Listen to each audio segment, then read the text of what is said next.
ಯಾಕಂದ್ರೆ ನಮ್ಮ ಸರ್ಕಾರ ಕರ್ನಾಟಕ ರಾಜ್ಯದಲ್ಲಿ ನಮಗೆ ಸಿಕ್ಕಂತ ಶಾಸಕರು ಮತ್ತು ಸಚಿವರು ಕರ್ನಾಟಕ ರಾಜ್ಯದಲ್ಲೆಲ್ಲ ಪೂರಾ ಭಾರತ ದೇಶದಲ್ಲಿ ಇಂಥ ಯಾರು ಸಚಿವರನ್ನು ಸಿಗುದಿಲ್ಲ ಮತ್ತು ಶಾಸಕರು ಸಿಗಂಗಿಲ್ಲ. ಯಾಕಂದ್ರೆ ಅವ್ರಿಗೆ ಬಡವರ ಮೇಲೆ ಬಹಳ ಕಾಳಜಿ. ಬಡವರಂದ್ರೆ ಈ ವರ್ಗ ಅಷ್ಟೇ ಅಲ್ಲ, ಬೀದಿ ವ್ಯಾಪಾರಸ್ಥರಿಂದ ಹಿಡ್ಕೊಂಡು ಯಾವುದೇ ವರ್ಗ ಆಗಲಿ, ಈಗ ಶಿಕ್ಷಣ ಸಂಸ್ಥೆಗಳಾಗಲಿ ಮತ್ತೆ ಯಾವುದೇ ನೌಕರಿ ಬಗ್ಗೆ ಆಗಲಿ, ಮತ್ತೆ ಇದು ನಮ್ಮ ಸತೀಶ್ ಜಾರಕಿಹೊಳಿ ಫೌಂಡೇಶನ್ ಏನೈತಿಲ್ಲ, ಬರೀ ಬಡವರು ಇದ್ದು ಮನಸ್ಸಿನಿಂದ ಅವರೆಲ್ಲ ಬಡವರು ಯಾರೋ ಅವ್ರು ಅವ್ರಿಗೆ ಯಾರೋ ಮನುಷ್ಯ ಹೊಟ್ಟಕ್ಕೆ ಕಷ್ಟ ಅಂತ ಹೋಗ್ತಿಲ್ಲ. ಅವರೆಲ್ಲ ಮೊದಲೆಲ್ಲ ಬದಿಗಿಟ್ಟು ಕಷ್ಟ ಅಂತ ಸಹಾಯ ಮಾಡುವಂತ ಇದ್ದವರು ನಮ್ಮ ಸತೀಶ್ ಜಾರಕಿಹೊಳಿ ಅವರು.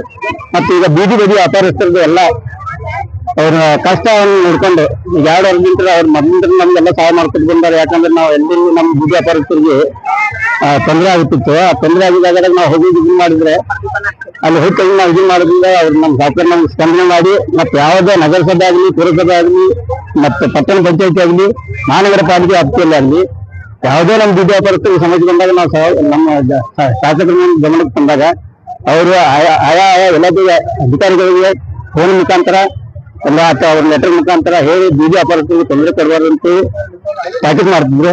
ಮತ್ತೆ ಕರ್ನಾಟಕ ರಾಜ್ಯದಲ್ಲಿ ಬೆಳಗಾವಿ ಜಿಲ್ಲೆಯಲ್ಲಿ ಯಾವುದೋ ಬೀದಿ ವ್ಯಾಪಾರಸ್ಥರಿಗೆ ಇನ್ನೊಂದು ತೊಂದರೆ ಮಾಡಕ್ ಕೊಟ್ಟಿಲ್ಲ. ಯಾಕಂದ್ರೆ ಅವರು ಬೀದಿ ವ್ಯಾಪಾರಸ್ಥರ ಕಷ್ಟ ಸುಖ ಮಾಡ್ತು.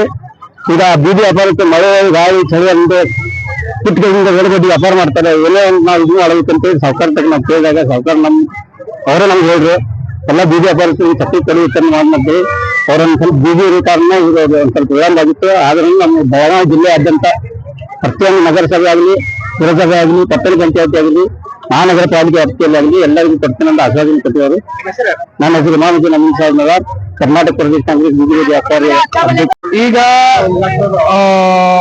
15 ಮಂದಿಗೆ ವಿತರಣೆ ಮಾಡತ್ತೇವೆ. ಅಂದ್ರೆ ಇವತ್ತಿಂದ ಈಗೇನ್ ಸತೀಶ್ ಸಾಗರ್ ಬಂದ್ ಕೊಟ್ಟೋದ್ರ ಆತರ ಹಿಂಗ್ ಶುರುವಾತ್ ಮಾಡಿ ಒಂದ್ 15 ಮಂದಿ ಕೊಡತ್ತ. ಸರ್ಕಾರದಿಂದ ಬಾಳ ಇದೈತ್ರಿ. ಆದ್ರೂ ಅದ್ರ ತೋಡೆ ಇದ್ ಮಾಡ್ಕೊತ ಹೊಂಟಿದಾರ್ರಿ ನಮ್ ಸರ್.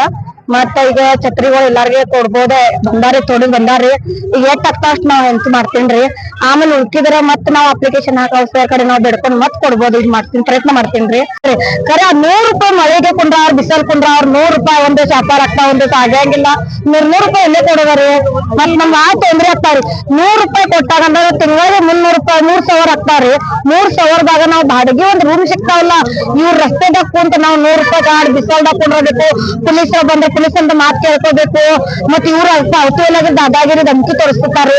ಮತ್ ಅವ್ರು ತಗೋಲಿ ಶಿಸ್ತಿ ಮೀರ್ಬೇಕು. ಅವ್ರು ತಗೋಬೇಕಾದ್ರೆ 20 ರೂಪಾಯಿ ಬಾಳ ಆತವ್ರಿಗೆ. ಒಮ್ಮೆಲೆ 100 ರೂಪಾಯಿ ಅಂದ್ರೆ ಹೆಂಗ ಮರ್ಯಾದೆ ಕೊಟ್ಟ ತಗೋಬೇಕು. ಆದ್ರೆ ಮತ್ ಇವತ್ತೊಂದು ಸೀನ್ ಅಂದ್ರೇನು ಮುಂದೆ ಹೋಗ್ಬೇಕು. ಇಲ್ಲ ಮುಖ್ಯ ದಾದಾಗಿರಿ ತೋರಿಸ್ತಾರ. ಆ ದಾದಾಗಿರಿ ತೋರಿಸ್ತಾರೆ ಬಾಳ ನಡೆಯಂಗಿಲ್ಲ. ಅದ ಬೆಳಗಾವಿ ಚಿಕ್ಕೋಡಿ ಕೆಪಿಸಿಸಿ ಉಸ್ತುವಾರಿ ಇದ್ದೇನೆ. ಇಲ್ಲಿ ಬೀದಿ ವ್ಯಾಪಾರಸ್ಥರಿಗೆ ಅಂತೇಳಿ ಸುಮಾರು ಜನಕ್ಕೆ ಸೇರಿ ನಾವು ಒಂದು ಮನೆ ಕೊಟ್ಟಿವಿ. ನಮ್ಮ ವ್ಯಾಪಾರಸ್ಥರಿಗೆ ಛತ್ರಿ ವಿತರಣೆ ಮಾಡ್ಬೇಕಂತ ಅದಕ್ಕೆ ಸತೀಶ್ ಜಾರಕಿಹೊಳಿ ಸರ್ ಅದಕ್ಕೆ ಬೇಗನೆ ಸ್ಪಂದನೆ ಮಾಡಿ ಎಲ್ಲ ಈಗ ಚಿಕ್ಕೋಡಿ ಭಾಗ ಆಯ್ತು. ಆಮೇಲೆ ನಮ್ಮ ಬೆಳಗಾವಿ ಸಿಟಿಗೆ ಇವತ್ತು ರಾಹುಲ್ ಜಾರಕಿಹೊಳಿ ಅವ್ರದ್ದು ಬರ್ತ್ಡೇ ನಿವೃತ್ತ ಇಲ್ಲಿ ಇದು ಇಟ್ಕೊಂಡಿದ್ವಿ.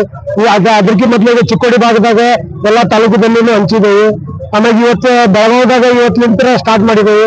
ಈಗ ನಮ್ಮ ಉಸ್ತುವಾರಿ ಸಚಿವರಾದ ಸತೀಶ್ ಜಾರಕಿಹೊಳಿ ಸರ್ ಬಂದು ಇವಾಗ ಉದ್ಘಾಟನೆ ಮುಖಾಂತರ ಎಲ್ಲರಿಗೂ ವಿತರಣೆ ಮಾಡ್ರಿ ಅಂತ ಹೇಳಿದಾರೆ.